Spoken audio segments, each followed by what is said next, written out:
ఆంధ్రప్రదేశ్ రాజధాని అమరావతి చుట్టూ outer ring road ప్రణాళిక ఒకవైపు అమలు చేయడానికి ప్రభుత్వం సిద్ధమవుతుంది. దీంతో సమాంతరంగా ఇప్పుడు ఇన్నర్ రింగ్ రోడ్డు ప్రణాళికను కూడా అమలు చేయాలని నిర్ణయం తీసేసుకుంది. దీనికి కావాల్సినటువంటి ప్రొసీజర్ మొత్తం కూడా దాదాపు కంప్లీట్ అయిపోయినట్టుగా సమాచారం. ఏపీసీఆర్డీఏ దీని మీద స్పెషల్గా వర్క్ చేస్తుంది. రాష్ట్రానికి సంబంధించినటువంటి ముఖ్యంగా రాష్ట్ర ప్రభుత్వం ఇవ్వాల్సినటువంటి అనుమతులు ప్లస్ దాని నిర్మాణానికి అయ్యేటువంటి ఖర్చు. ఎందుకంటే ఔటర్ రింగ్ రోడ్ని కేంద్ర ప్రభుత్వమే నిర్మించడానికి సంసిద్ధత వ్యక్తం చేసింది కాబట్టి దానికి ఖర్చు భారం ఆంధ్రప్రదేశ్ ప్రభుత్వం పైన లేదు. కానీ ఇన్నర్ రింగ్ రోడ్డు విషయంలో మాత్రం కొన్ని మినహాయింపులు ఉన్నటువంటి నేపథ్యంలో, ఎందుకంటే Vijayawada west bypass, east bypass ప్రణాళికలు కూడా అమలు చేయాలని కేంద్రాన్ని రాష్ట్ర ప్రభుత్వం కోరుతోంది. సో ఇది జరిగేటువంటి సమయంలో మళ్ళీ ఇన్నర్ రింగ్ రోడ్డు ప్రపోజల్ని యాక్సెప్ట్ చేయకపోవచ్చు అని అందరూ భావించారు. కానీ అమరావతి మాస్టర్ ప్లాన్ ప్రకారం చూసినా 2016 నుంచి 2018 మధ్య ఇన్నర్ రింగ్ రోడ్డుకు సంబంధించినటువంటి ప్రణాళికలను చూసినా దానిపైన జరిగినటువంటి సమగ్ర అధ్యయనాలు, రూట్ మ్యాపింగ్, వీటన్నిటి అంశాలని దృష్టిలో పెట్టుకొని చూస్తే కనుక ఖచ్చితంగా ఇన్నర్ రింగ్ రోడ్ కూడా డెవలప్ చేయాలని ఆంధ్రప్రదేశ్ ప్రభుత్వం సంకల్పించింది. ఈ క్రమంలోనే సిఆర్డీఏకి స్పెషల్గా బాధ్యతలు ఇప్పించింది. ఇప్పుడు బిల్డ్ ఆపరేట్ ట్రాన్స్ఫర్ అంటే బీఓటీ మోడల్లో ఇన్నర్ రింగ్ రోడ్ని పూర్తిగా ప్రైవేటు భాగస్వామ్యంతో కేవలం ప్రభుత్వం భూసేకరణ జరిపి ప్రైవేటు నిర్మాణ సంస్థకి అప్పగిస్తుంది. ఆ నిర్మాణ సంస్థ ఇన్నర్ రింగ్ రోడ్ నిర్మాణ ప్రక్రియ మొత్తాన్ని కూడా తన బాధ్యతగా తీసుకుని ఇన్వెస్ట్మెంట్ కూడా ఆ సంస్థే పెట్టడం ద్వారా ఇన్నర్ రింగ్ రోడ్ నిర్మిస్తుంది అనేది ప్రాథమికంగా వస్తున్నటువంటి సమాచారం. రాబోయేటువంటి 3 నెలల్లో దీనికి సంబంధించి టెండర్లను కూడా కంప్లీట్ చేసేందుకు కావాల్సినటువంటి కసరత్తుని ఏపీసీఆర్డీఏ కంప్లీట్ చేసినట్టుగా సమాచారం ఉంది. అసలు ఇన్నర్ రింగ్ రోడ్డు స్వరూపం ఏంటి, వస్తే కలిగే ప్రయోజనాలు ఏంటి, అవసరం లేదు అంటున్నటువంటి వాళ్ళకి చెప్పాల్సిన సమాధానం ఏంటి, ఒకసారి విశ్లేషించేటువంటి ప్రయత్నం చేద్దాం. ఇది ఇన్నర్ రింగ్ రోడ్డుకి సంబంధించి ఆంధ్రప్రదేశ్ ప్రభుత్వం అప్పట్లో రిలీజ్ చేసినటువంటి మ్యాప్. ఇంకో విషయం గుర్తుపెట్టుకోవాల్సింది ఏంటంటే 2017-18 సమయంలోనే దాదాపు ఈ ప్రక్రియ మొత్తం పూర్తి చేసి భూసేకరణకు కావాల్సినటువంటి గెజిట్ నోటిఫికేషన్ కూడా ఆంధ్రప్రదేశ్ ప్రభుత్వం రిలీజ్ చేసింది. సో ఒకసారి గెజిట్ నోటిఫికేషన్ రిలీజ్ చేసిన తర్వాత క్యాన్సిలేషన్ జరిగినటువంటి దాఖలాలు ఏవి కూడా లేవు. అంటే జగన్మోహన్ రెడ్డి ప్రభుత్వం 2019 నుంచి 24 మధ్య అమరావతి నిర్మాణాన్ని పడుకోబెట్టేసింది. కానీ అమరావతికి కావాల్సినటువంటి లేదా ఆ చుట్టుపక్కల ప్రాంతాలకు కావాల్సినటువంటి ఇన్ఫ్రాస్ట్రక్చర్ విషయంలో కూడా ఎలాంటి చర్యలు తీసుకోలేదు. గత ప్రభుత్వం ఇచ్చినటువంటి వాటిని రద్దు చేసేటువంటి ప్రయత్నాలు కూడా చేయలేదు. కాబట్టి మరొకసారి ఈ ఏడాది కాలంలో కూటమి ప్రభుత్వం అధికారంలోకి వచ్చినటువంటి ఏడాది కాలంలో సిఆర్డీఏ జరిపినటువంటి ప్రాథమిక అధ్యయనాలు, ఆ రూట్ మ్యాప్లో వచ్చినటువంటి ఇతర అవాంతరాలు, ఈ 5 ఏళ్లుగా జరిగినటువంటి నిర్మాణాలు కానీ వీటన్నిటిని కూడా సమగ్ర అధ్యయనం చేయడం ద్వారా ఇన్నర్ రింగ్ రోడ్డుకి యథాతథంగా మళ్ళీ ముందడుగు వేయొచ్చు అనేటువంటి క్లారిటీ ఏపీసీఆర్డీఏ ఇచ్చేసింది. సో దాంతో ఆంధ్రప్రదేశ్ ప్రభుత్వం కూడా గో అహెడ్ చెప్పేసినట్టుగా సమాచారం ఉంది. టెండర్స్ని అతి త్వరలోనే కాల్ చేసేటువంటి అవకాశం. ఇది మొత్తం రూట్ మ్యాప్ చూస్తే కనుక మీరు ఆంధ్రప్రదేశ్లో ఇన్నర్ రింగ్ రోడ్ ఐఆర్ఆర్, యాక్చువల్గా దీని మీదే ఒక కుంభకోణం జరిగిందని చెప్పని జగన్మోహన్ రెడ్డి ప్రభుత్వం ఇన్సైడర్ ట్రేడింగ్ జరిగిందని చెప్పని ఒక కేసు పెట్టి చాలా మెలో డ్రామా నడిచింది. ఎటు తేల్చకుండా గవర్నమెంట్ పడిపోయే ముందర ఒక హడావుడి మాత్రం జరిగింది. సో మొత్తంగా ఒక 97 నుంచి 98 కిలోమీటర్లు వచ్చేటువంటి మార్గం ఇది. మొత్తం ఈ సర్కిల్ అంతా కూడా ఈ green line and red line, so 2 ఫేజులుగా నిర్మాణం చేయాలని చెప్పని అప్పట్లో భావించారు. ఈ రెడ్ లైన్ ఎందుకంటే రిజర్వ్ ఫారెస్ట్లోంచి వెళ్ళేటువంటి మార్గం కాబట్టి కొన్ని జాగ్రత్తలు తీసుకోవాల్సి ఉంటుందని చెప్పని 2 ఫేజులుగా చేయాలని కూడా ఇక్కడ కోర్ క్యాపిటల్ ఏరియా ఇక్కడ వస్తుంది.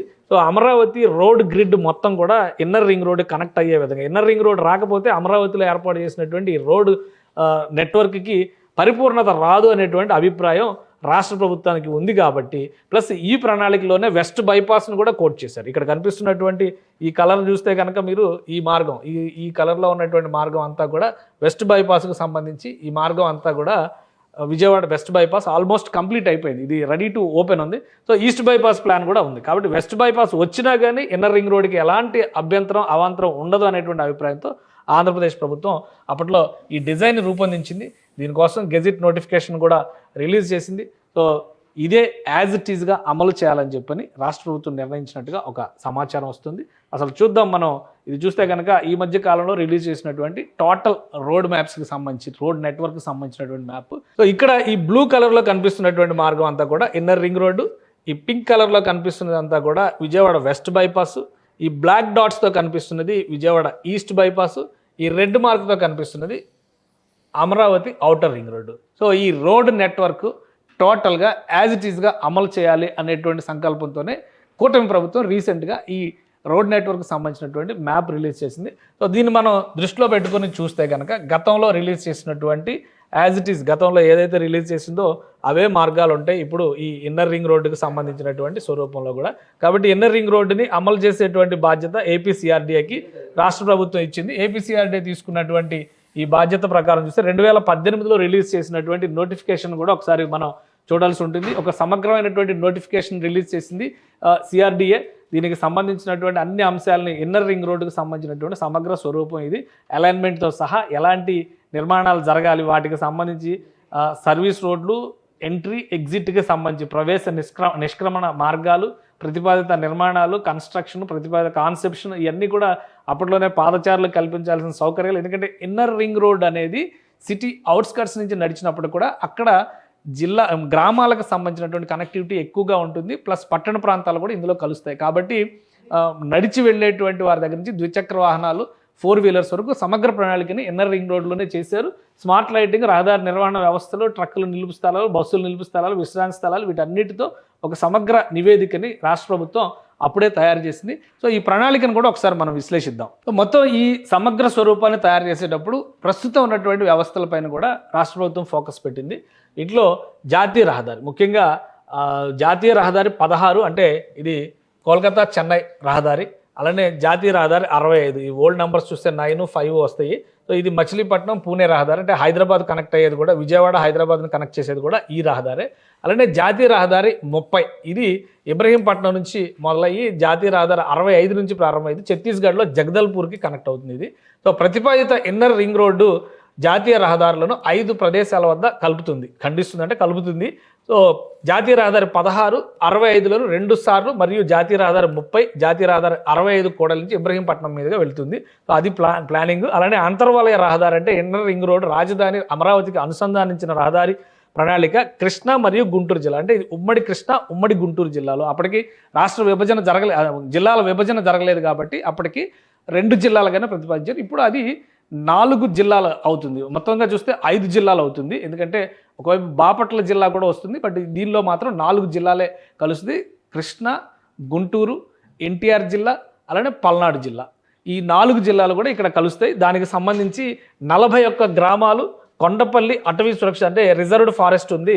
సో అందులో కూడా కొంత భూభాగాన్ని ఇన్నర్ రింగ్ రోడ్ కోసం సేకరించాల్సినటువంటి అవసరం ఉందని చెప్పని రాష్ట్ర ప్రభుత్వం అప్పట్లోనే ఈ ఐఆర్ఆర్కి సంబంధించినటువంటి ప్రాతిపదికని యాక్సెప్ట్ చేసింది. ఇది ఐఆర్ఆర్కి సంబంధించినటువంటి గ్రామాలు ఏమేమి వస్తాయి అనేటువంటి లిస్టు మనం చూస్తే కనుక గుంటూరు జిల్లాలో ఉన్నటువంటి గ్రామాలు అనంతవరం, చినకాకాని, చినవడ్లపూడి, ఎండ్రాయి, హరిశ్చంద్రపురం, కంతేరు, కర్లపూడి, కాజా, మోతడక, నూతక్కి, పెదపరిమి, పెదవడ్లపూడి, రామచంద్రపురం, తాడికొండ, తుమ్మపూడి, వడ్డమాను, వైకుంఠపురం. సో ఇది ఓల్డ్ ప్లాన్ యాజ్ ఇట్ ఈస్గా ఇంప్లిమెంట్ చేయబోతున్నారు. వైకుంఠపురం వరకు కూడా ఈ 17 ప్రాంతాలు కూడా గుంటూరు జిల్లా, ఉమ్మడి గుంటూరు జిల్లా పరిధిలోకి వచ్చేటువంటి ప్రాంతాలు. అలానే ఉమ్మడి కృష్ణా జిల్లా పరిధిలోకి వచ్చేవి చోడవరం, దాములూరు, దోనే ఆత్కూరు, అలానే గంగూరు, ఇబ్రహీంపట్నం, జూపూడి, కవులూరు, కేతనకొండ, కొండపల్లి, కొత్తూరు, కొటికలపూడి, నవిపోతవరం, నిడమానూరు, నున్న, పాతపాడు, పెనమలూరు, పోరంకి, రామచంద్రపురం, సవరిగూడెం, తాడేపల్లి, త్రిలోచనాపురం, వెదురుపావులూరు, వెలగలేరు, జామి మాచివరం, కొండపల్లి అటవీ సురక్షిత ప్రాంతం. సో ఈ ప్రాంతాల్లో భూసేకరణకి సంబంధించినటువంటి అన్ని ప్రాసెస్లు కూడా కంప్లీట్ చేసి రెడీగా పెట్టింది. ఒకసారి వర్క్స్కి టెండర్స్ కనుక పిలవడం మొదలు పెడితే ఆయా ప్రాంతాల్లో ఇచ్చేటువంటి ప్యాకేజీలు సెలెక్ట్ చేసినటువంటి సంస్థలు ఒకే సంస్థకి ఇస్తుందా, ఒక కన్సార్షియంకి ఇస్తుందా, లేదా కొన్ని గ్రూప్ ఆఫ్ కంపెనీస్కి విభజించి ఇస్తుందా అనే దాని మీద ఇంకా క్లారిటీ రావాల్సి ఉంది. కానీ అంతర్గతంగా జరిగినటువంటి ప్రాసెస్లో మాత్రం ఏపీసీఆర్డీ దీనిపైన ఒక క్లారిటీతో ఉంది. కాబట్టే ఈ అలైన్మెంట్లకు సంబంధించి అంశం పైన చాలా స్పష్టత వచ్చింది. కాబట్టి నిర్మాణాన్ని ముందుకు తీసుకెళ్లాలనేటువంటి అంశం పైన క్లారిటీ వచ్చింది. 3 నెలల్లో ఈ టెండర్స్ ప్రాసెస్ కూడా కంప్లీట్ చేయాలని చెప్పని భావిస్తుంది. అలానే ఈ నిర్మాణాన్ని, ఎందుకంటే ఔటర్ రింగ్ రోడ్డుని, అమరావతి ఔటర్ రింగ్ రోడ్డుని 140 అడుగుల విశాలంగా, అంటే 12 వరుసల రహదారి తరహాలో నిర్మించాలని చెప్పని రాష్ట్ర ప్రభుత్వం భావిస్తుంది. మరి ఇన్నర్ రింగ్ రోడ్ సైజ్ ఏ విధంగా ఉంటుంది అది కూడా ఒకసారి విశ్లేషిద్దాం మనం. ఇన్నర్ రింగ్ రోడ్డుకి సంబంధించి అప్పట్లోనే ఇచ్చినటువంటి డ్రాఫ్ట్లో క్లారిటీ ఇచ్చారు. ఇదే అంశానికి గెజిట్ కూడా అప్పుడు రాష్ట్ర ప్రభుత్వం రిలీజ్ చేసింది. దీన్ని ఒకసారి మనం పరిశీలించి చూస్తే కనుక మొత్తం 96.6 కిలోమీటర్ల పొడవైనటువంటి రహదారిని ప్రతిపాదిస్తుంది ఐఆర్ఆర్ కింద. 96 అంటే 97 కిలోమీటర్లు అంచనాగా వేసుకుని చూస్తే కనుక 75 మీటర్ల పొడవు ఉంటుంది, అంటే వెడల్పు ఉంటుంది.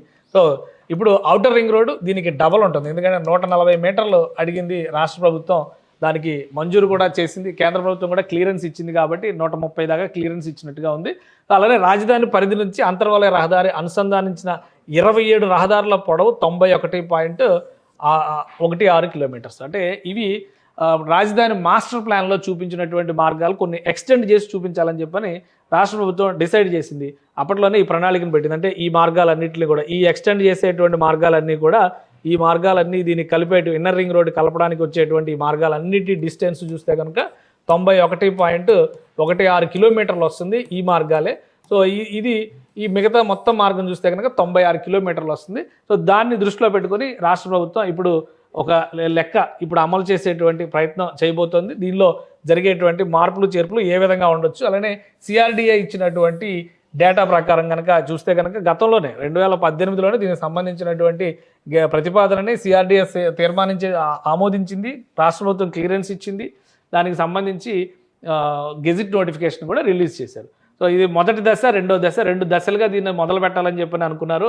మొదటి దశలో చూస్తే కనుక జాతీయ రహదారి 65 అంటే హైదరాబాద్ జాతీయ రహదారి నుంచి మొదలుపెట్టి 16వ బైపాస్ వరకు 16వ జాతీయ రహదారి బైపాస్ వరకు చినకాకాని మీదుగా 68 కిలోమీటర్ల స్ట్రెచ్ ఒకటి 68 కిలోమీటర్లు ఉంటుంది. అంటే ఆ గ్రీన్ లైన్ కనిపిస్తుంది కదా ఇందాక చూసిన దానిలో మనం మొత్తం 68 కిలోమీటర్లు ఒకే దశ కింద చేయాలి. రెండో దశ చూస్తే కనుక 28 కిలోమీటర్లు వస్తుంది. ఇది జాతీయ రహదారి సేమ్ వెదురుపావులూరు నుంచి మొదలుపెట్టి కొండపల్లి మీదుగా, అంటే ఇక్కడ అంతా కూడా ఫారెస్ట్ వస్తుంది కాబట్టి ఆ ఫారెస్ట్లోంచి జరిగేది ఒక 28 కిలోమీటర్ల స్ట్రెచ్ విడిగా చేయాలని చెప్పని రాష్ట్ర ప్రభుత్వం భావించింది. సో దాదాపు అదే ప్యాకేజీ అదే స్టైల్ ఇప్పుడు కంటిన్యూ అయ్యేటువంటి అవకాశాలు ఉన్నాయి. టెండర్స్లో ఇంకా క్లియర్ పిక్చర్ వచ్చేస్తుంది. సో ఇచ్చినటువంటి సర్వేలు దేనికి చేశారు ఏంటి, classified traffic volume count, turning movement, origin destination, axle load survey ఇవన్నీ చేసిన తర్వాతే రహదారి సైజుని, రహదారి వైశాల్యాన్ని కూడా డిసైడ్ చేశారు. సో దాని ప్రకారం ఇక్కడ చూస్తే కనుక రెండో దశ వెళ్ళేటువంటి మార్గమే కాంప్లికేటెడ్ మార్గం ఉంటుంది. 9 కిలోమీటర్ల పొడవు సురక్షిత అటవీ ప్రాంతం నుంచి వెళ్తుంది. 8 కిలోమీటర్ల పొడవులో ఇక్కడ సొరంగం తవ్వబోతున్నారు.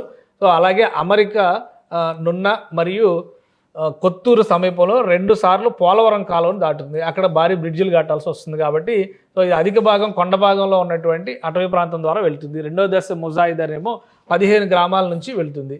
మొదటి దశ ముసాయిదాకి సంబంధించి కూడా ఇక్కడ క్లారిటీ ఇచ్చారు. అది 28 గ్రామాల మీదుగా మొదటి దశ ముసాయిదా వెళ్తుంది. 68 కిలోమీటర్ల స్ట్రెచ్, ఇది 28 కిలోమీటర్ల స్ట్రెచ్.